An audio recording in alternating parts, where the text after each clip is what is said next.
In the last 25 years, the health of the people of Palestine has been immeasurably improved, due chiefly to the work of Jewish hospitals and laboratories.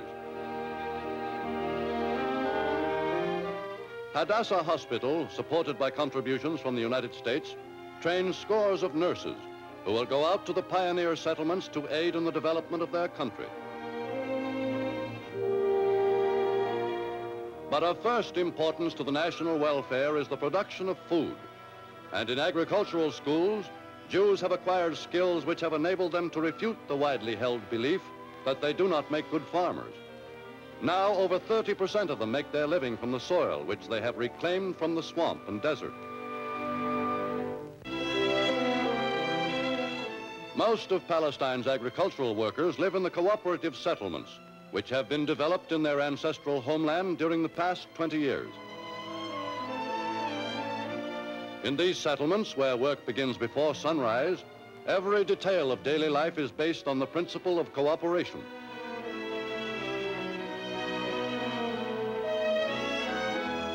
All work in these communities is divided and assigned by an elected committee, whose members must take into account the age and strength of the colonists before assigning them their daily chores.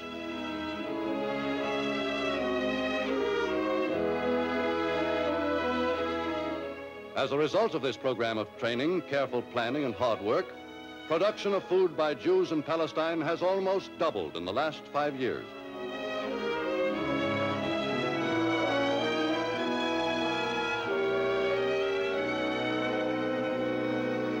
But there are also settlements wherein the rugged individualists, who comprise 22% of the farm population, can live and flourish.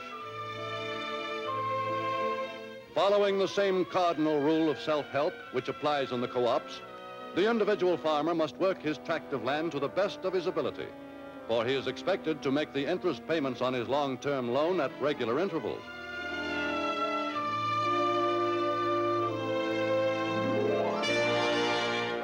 Constantly, the immigrants carry on their fight to increase the yield of the land. First and most pressing need has always been water, which must be dammed up during the rainy season for use in irrigating farmland during the long months of drought.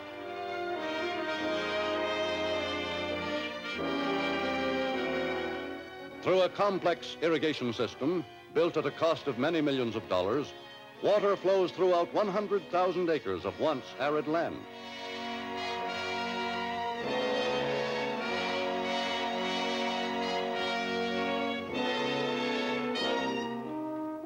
But though a good beginning has been made in the areas occupied by the Jews, they believe that nearly all of Palestine's 6 million acres could be restored to fertility.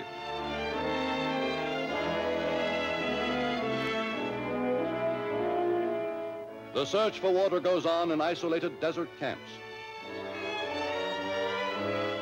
On land abused and eroded for centuries, teams of experts sink test wells, and on their findings will depend the future of that land, whether it is to remain a desert waste or whether, given water, it will be the site of another new and flourishing community brought to life by thousands of settlers.